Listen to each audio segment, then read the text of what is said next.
हमारे देश की आजादी सिर्फ एक तारीख नहीं, एक एहसास है।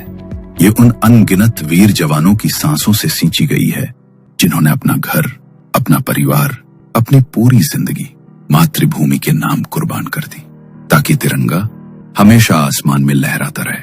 ये कहानी है 15 अगस्त की, जब एक शहीद की आत्मा अपने ही देश के गुनहगार से इंसाफ लेने लौटी। 14 अगस्त की रात थी। एक बंगला बहुत ही खूबसूरत सजाया गया था। अंदर एक आर्मी के सोल्जर की रिटायरमेंट पार्टी चल रही थी। उसके बहुत से साथी उस पार्टी में आए हुए थे। मिस्टर अरुण, मुझे तो अभी भी यकीन नहीं हो रहा है कि आप रिटायर हो चुके हो। अभी भी बिल्कुल जवान लग रहे हो आप, जैसे आज ही सेना में भर्ती हुए हो। हाँ, जवान तो मैं हमेशा ही रहूंगा। हम सेना वाले तो हमेशा के लिए ही जवान होते हैं। जबर, आपको नहीं लगता मिस्टर अरुण कि आपने कुछ ज्यादा जल्दी रिटायरमेंट ले ली? अभी तो आप सिर्फ 45 ईयर्स के। अभी तो आपको कम से कम 15 साल और नौकरी करनी चाहिए थी। शायद मेरा इतना ही टाइम लिखा था इस नौकरी के लिए, लेकिन देश के लिए समर्पित तो मैं मरते दम तक रहूंगा। मेरे देश से बढ़कर मेरे लिए और कुछ भी नहीं है। ये तो आपने बिल्कुल ठीक कहा मिस्टर अरुण। आपने अगर उस गद्दार को पकड़वाया ना होता तो देश का बहुत नुकसान हो जाता। कल आपको ध्वजारोहण के लिए इनवाइट किया गया है और सबके सामने आपका सम्मान किया जाएगा। ऐसा मोमेंट हर किसी की जिंदगी में नहीं आता। आपने देश के लिए बहुत कुछ किया है। ये बात सुनकर मिस्टर अरुण के चेहरे पर बेहद खुशी भरी मुस्कान आ गई। पूरे घर में शानदार माहौल सजा था। घर की हर दीवार पर शोकेस लगे हुए थे जिनमें मिस्टर अरुण के जीते हुए मेडल्स लगे हुए थे। सब उन्हें देखकर उनकी तारीफ किए जा रहे थे। तभी अचानक घर की लाइट फ्लिकर करने लगी। अरे, अचानक ही लाइट को क्या हो गया? वैसे यहाँ तो कभी लाइट जाती नहीं। बहादुर, जरा देखकर तो आओ। ठीक है साहब, मैं मेन स्विच देख कर आता हूँ। बहादुर टॉर्च लेकर मेन स्विच देखने गया, लेकिन मेन स्विच तो पहले से ही ऑन था। साहब, मेन स्विच तो चल रहा है, पता नहीं क्या गड़बड़ हुई है। मैं बिजली वाले को बुलाता हूँ, शायद कनेक्शन में कोई गड़बड़ी हो गई है। बहादुर ने इलेक्ट्रिशियन को कॉल किया। बार बार लाइट फ्लिकर कर रही थी। इसी वजह से गलती से मनोज के हाथ से उसकी ड्रिंक मिस्टर अरुण के कपड़ों पर गिर गई। Oh no, I am sorry mister Arun. ये अंधेरे की वजह से ठीक से कुछ दिखाई ही नहीं दिया। आपके पूरे कपड़े खराब हो गए। इट्स ओके मनोज, कोई बात नहीं। आप सब यहाँ एंजॉय कीजिए, मैं बस अभी आता हूँ। मिस्टर अरुण अपने कपड़ों को साफ करने के लिए वॉशरूम गए। लाइट अभी भी फ्लिकर कर रही थी। तभी उन्हें ऐसा लगा कि वॉश बेसिन के सामने लगे शीशे में उनके पीछे कोई खड़ा हुआ दिखाई दिया। वो पीछे मुड़े, लेकिन वहां कोई नहीं था। वो थोड़े घबरा गए और जल्दी से अपने कपड़े साफ करके बाहर आने लगे। तभी अचानक उनके सामने उन्हें एक परछाई दिखाई दी। उसे देखकर मिस्टर अरुण बुरी तरह घबरा गए। कौन है? कौन है यहाँ? मिस्टर अरुण को वहां धीमी धीमी कदमों की आहट सुनाई दी, लेकिन जैसे ही उन्होंने मुड़कर देखा तो बड़ी ही भयानक हालत में एक आदमी उनकी ओर बढ़ रहा था। उसकी आंखें बिल्कुल लाल हो चुकी थी और चेहरे से खून टपक रहा था। उसके कपड़े भी बुरी तरह फटे हुए थे और हर जगह सिर्फ खून ही खून नजर आ रहा था। उसने अपने हाथ मिस्टर अरुण की तरफ बढ़ाए और उनके गले को कसकर पकड़ लिया। अरुण का दम घुटने लगा। उन्होंने वॉश बेसिन पर रखी एक कांच की बोतल उठाई और उसके सिर पर दे मारी। उसकी पकड़ जैसे ही मिस्टर अरुण की गर्दन से छूटी, वैसे ही अरुण जोर से चिल्लाए, बचाओ, कोई बचाओ मुझे। लेकिन जैसे ही मिस्टर अरुण चिल्लाए, वो परछाई कहीं गायब हो गई और लाइट भी आ गई। मिस्टर अरुण की आवाज सुनकर सब वॉशरूम की तरफ दौड़े तो देखा कि मिस्टर अरुण वॉशरूम का दरवाजा खोलकर बाहर की तरफ आ रहे हैं। क्या हो गया था साहब आपको? आप इस तरह चिल्लाए क्यों? कुछ नहीं, वो दरवाजा जाम हो गया था और अंदर दम घुट गया था मेरा। क्या? लेकिन आपके साथ पहले तो ऐसा कभी नहीं हुआ। पक्का आप ठीक तो है ना mister Arun? Yes, I am alright. आप सब ज्यादा चिंता मत कीजिए, मैं ठीक हूँ। मिस्टर अरुण ने दोबारा से पार्टी ज्वाइन की, लेकिन उनके दिमाग में उसी आदमी का वो भयानक चेहरा बार बार आ रहा था। लगभग 11:30-12 बजे तक पार्टी भी खत्म हो गई और सब वहां से निकल गए। अरुण घर पर अकेले थे। उनके घर में उनके साथ कोई रहता था तो वो था उनका नौकर बहादुर। बहादुर अपने कमरे में जाकर सो गया था और मिस्टर अरुण अपने कमरे की आराम कुर्सी पर बैठकर जाम के कश लगा रहे थे। उनके दिमाग में लगातार वही बात चलती जा रही थी। वो सब सच था? क्या मेरा कोई वहम? कुछ समझ नहीं आ रहा, लेकिन जहां तक मुझे लगता है ये मेरा वहम नहीं हो सकता। मैंने खुद अपनी आंखों से देखा था उसे, लेकिन वो तो मर चुका है, तो वो मुझे कैसे दिखाई दे सकता है? मिस्टर अरुण उठे और टेंशन में कमरे में चक्कर लगाने लगे। तभी उनका ध्यान अपने कमरे में लगे शीशे पे पड़ा। उन्होंने शीशे में ध्यान से खुद को देखा तो उनकी गर्दन पे किसी की उंगलियों के निशान साफ साफ दिखाई दे रहे थे। ये देखकर मिस्टर अरुण की जान हलक में अटक गई। मतलब ये सब मेरा वहम नहीं था, वो सच में यही था। मिस्टर अरुण शीशे में खुद को बड़े ही ध्यान से देख रहे थे। तभी उनके गले पर बने उंगलियों के वो निशान और गहराते चले गए। कमरे में एक अजीब सी ठंडक फैल गई और उन्हें वहां किसी की मौजूदगी का एहसास होने लगा। किसी के कदमों की आहट धीमी धीमे उनके कानों में पड़ रही थी और लग रहा था जैसे कोई दबी सी आवाज में उन्हें पुकार रहा हो। कौन है यहाँ? मिस्टर अरुण ने हर जगह देखा, लेकिन उन्हें वहां पर कोई दिखाई नहीं दिया। वो सीधे जाकर अपने बिस्तर पे बैठ गए। घड़ी में रात के 1:30 बजे हुए थे। उन्होंने अपने मोबाइल में कल सुबह का अलार्म सेट किया और सोने के लिए लेट गए। लगता है आज कुछ ज्यादा ही पी लिया मैंने, पता नहीं बार बार क्या क्या दिख रहा है मुझे। वो निश्चिंत होकर सोने की कोशिश कर रहे थे। थोड़ी देर बाद उनकी आंख लगी। उनकी आंख लगे थोड़ी देर हुई ही थी कि तभी टेबल पर रखी शराब की बोतल टेबल से गिरकर टूट गई। उसकी आवाज से मिस्टर अरुण की आंख खुली तो वो अचानक घबरा गए। टेबल के उस तरफ वही भयानक आदमी खड़ा हुआ था। उसकी आंखों में खून उतर चुका था और हाथ में एक चाकू लिए हुए था। वो धीरे धीरे अरुण के बिस्तर की तरफ बढ़ने लगा। अरुण का पूरा शरीर पसीने से भीग चुका था। वो चिल्लाना चाहता था, लेकिन उसकी आवाज मानो उसके गले में दबकर रह गई। वो हिम्मत करके अपने बिस्तर से उठा और दरवाजे की तरफ दौड़ा, लेकिन तभी उसके पैरों को उस आत्मा ने जकड़ लिया और मिस्टर अरुण सीधा जमीन पर गिर पड़े। वो चाकू लिए उनकी ओर बढ़ रहा था और मिस्टर अरुण डर के मारे पीछे की तरफ होते चले जा रहे थे।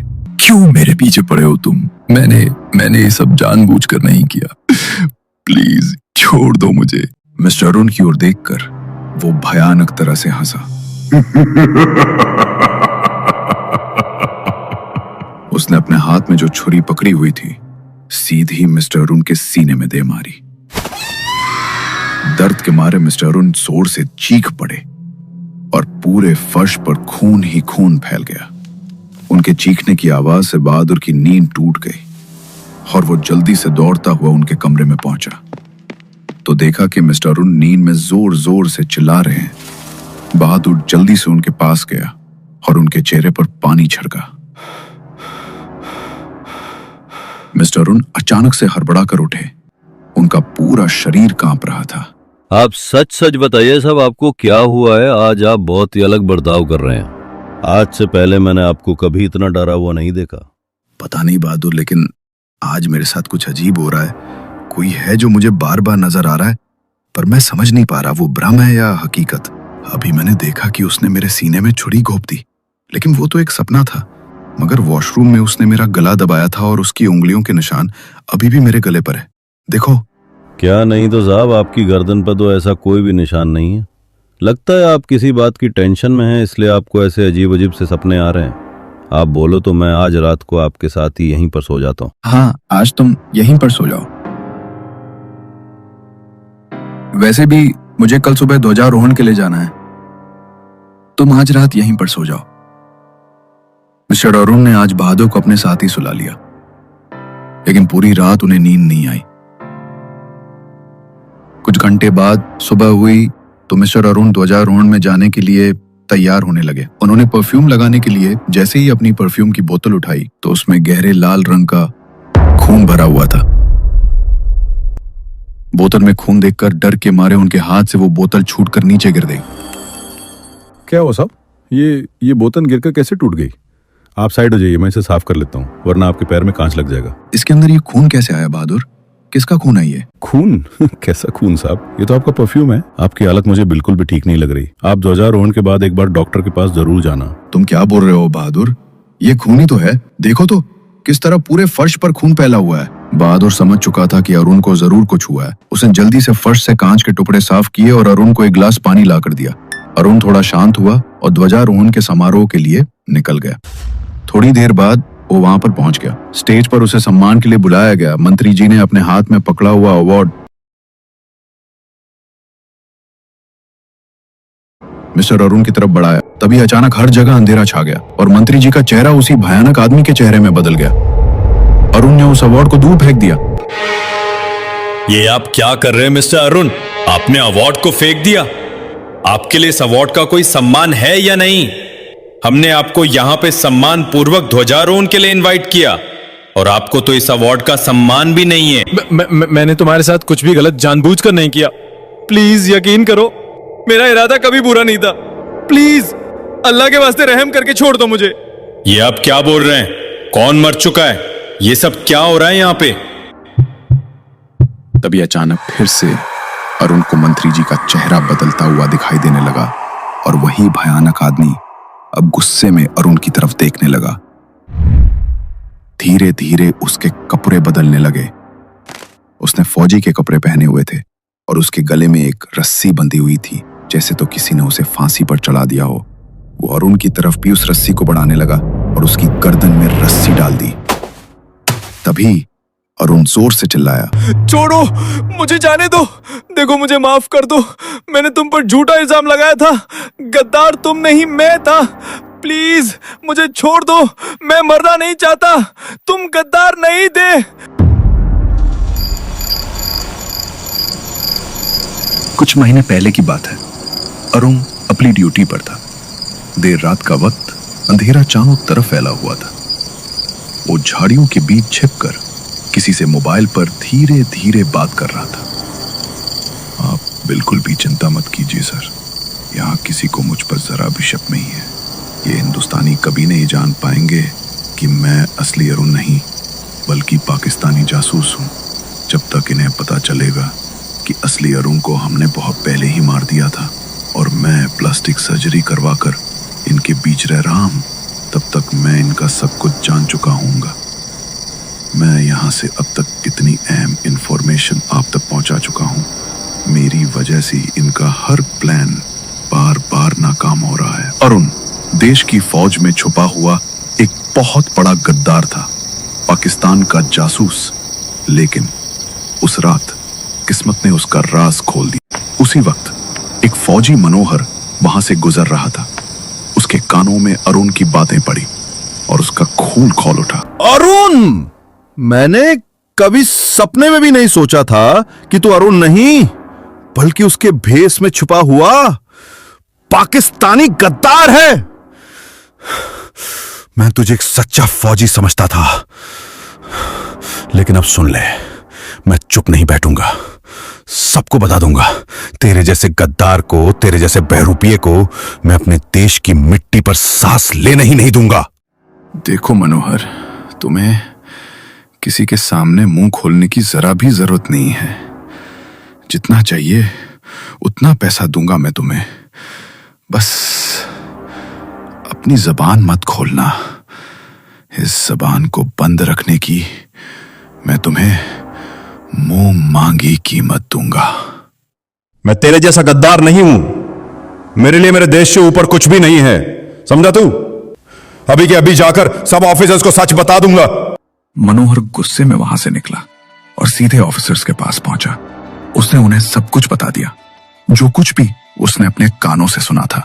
लेकिन अरुण पहले से ही तैयार था। गद्दार मैं नहीं बल्कि ये है सर।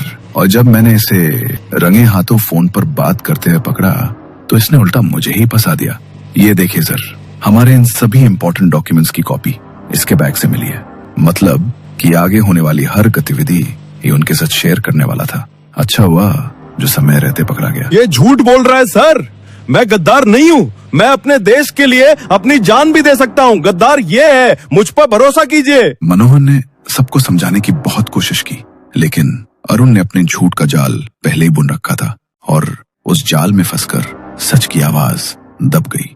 मनोहर एक सच्चा देशभक्त, एक सच्चा फौजी गद्दार करार दिया गया और उसी देश की मिट्टी पर फांसी के तख्त पे चढ़ा दिया गया। लेकिन मनोहर की आत्मा मुक्त नहीं हो पाई, क्योंकि वो जानता था कि असली गद्दार अब भी जिंदा है और सम्मान पा रहा है। और आज 15 अगस्त के दिन जिस अरुण को सम्मान मिलने वाला था, उसी के सामने मनोहर ने उसका असली चेहरा सबके सामने ला दिया। अरुण को गद्दार और पाकिस्तानी जासूस साबित कर दिया गया और उसी मंच पर उसे फांसी की सजा सुना दी गई। ध्वजारोहण मनोहर के नाम से हुआ और वो गद्दार नहीं बल्कि सम्मान पूर्वक देश के लिए शहीद हुए एक जवान के रूप में अमर हो गया।